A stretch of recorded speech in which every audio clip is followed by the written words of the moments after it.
welcome to Pakistan Today News from our New York studio. I'm Chris Taylor. We begin tonight with breaking developments from Iran, where mass protests have erupted across major cities. Thousands of demonstrators have taken to the streets to denounce the country's leadership amid deepening political and economic unrest. The protests have continued despite a nationwide internet blackout imposed by authorities, a move that has raised alarm among activists and human rights groups. Amnesty International reports an intensified use of force by security agencies, with many protesters killed or injured during clashes. Critics warn the communications shutdown may be intended to conceal escalating violence, while opposition figures are calling for broader action against the regime.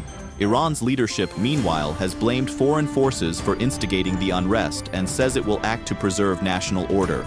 Turning to Pakistan, former Senator Mushtaq Ahmad Khan has officially launched a new political party, the Pakistan Rights Movement, in Islamabad. Addressing party leaders, workers, and civil society representatives, he pledged to strengthen constitutional rule, social justice, and civil rights across the country. Mushtaq Ahmad emphasized strict adherence to the 1973 Constitution and vowed to eradicate inequality, poverty, and corruption. He criticized the existing political system as deeply flawed and promised equal access to justice, education, and healthcare, along with the protection of freedom of expression. He also called for an end to extrajudicial killings and urged greater trust among Pakistan's federating units. Let's bring in our correspondent for more on this story. Sarah William joins us from Islamabad. Sarah, what are you seeing on the ground? Chris, the launch of the Pakistan Rights Movement here in Islamabad has drawn significant attention from political observers and civil society groups. Supporters say Mushtaq Ahmad's focus on constitutionalism and civil liberties resonates with voters frustrated by entrenched political practices. Analysts note that his strong language on judicial independence and human rights is aimed at mobilizing urban and youth voters. However, critics argue the party faces an uphill battle in translating ideals into nationwide political support. The coming weeks will be key in determining whether this movement can gain real momentum. Thank you, Sarah, for that update. In another major development, the government of Pakistan has appointed Dr. Kabir Ahmed Sidhu as the new chairman of the Securities and Exchange Commission of Pakistan. The Finance Division confirmed the appointment through an official notification, effective immediately. Dr. Sidhu previously served as chairman of the Competition Commission of Pakistan, where he led wide-ranging institutional reforms and crackdowns on market abuse.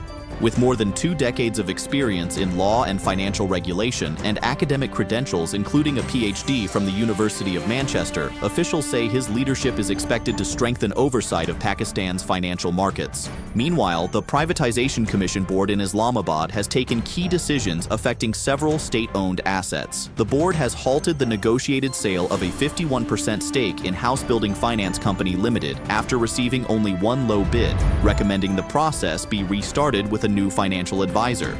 It has also canceled the current process for hiring a financial advisor for the Roosevelt Hotel in New York, directing officials to invite fresh expressions of interest to ensure wider competition. In addition, the board has recommended including New Islamabad International Airport in the privatization program and approved steps toward the privatization of power distribution companies HESCO and SEPCO. Officials stress that transparency and competition remain central to maximizing returns for the national exchequer. Political tensions are also rising after Khyber Pakhtunkhwa Chief Minister Sohail Afridi launched a sharp attack on Pakistan People's Party leadership during a visit to Sindh. Afridi accused President Asif Ali Zardari of undermining the legacy of Zulfikar Ali Bhutto and Benazir Bhutto by altering the constitution through the 26th and 27th Amendments. He said the PPP has failed the people of Sindh and called for sweeping political change. Afridi urged supporters to prepare for a street movement and announced plans for a large public gathering in Karachi,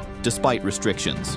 Critics say the remarks highlight deepening political polarization ahead of the next elections. Internationally, tensions are peaking as the White House doubles down on its so-called America First expansion, following the capture of Venezuela's Nicolas Maduro, who has pleaded not guilty to drug trafficking charges in New York. President Trump said the United States is now effectively in charge of Venezuela's oil wealth. The administration has also warned Greenland it may intervene the hard way to secure the island for national security, already, a move strongly rejected by Greenlandic leaders. Adding to the unusual diplomatic calendar, France has delayed the upcoming G7 summit by one day to avoid clashing with a White House-hosted UFC event marking the president's 80th birthday. And finally, economic shockwaves are rippling across the United States after President Trump called for a 10% cap on all credit card interest rates starting January 20th.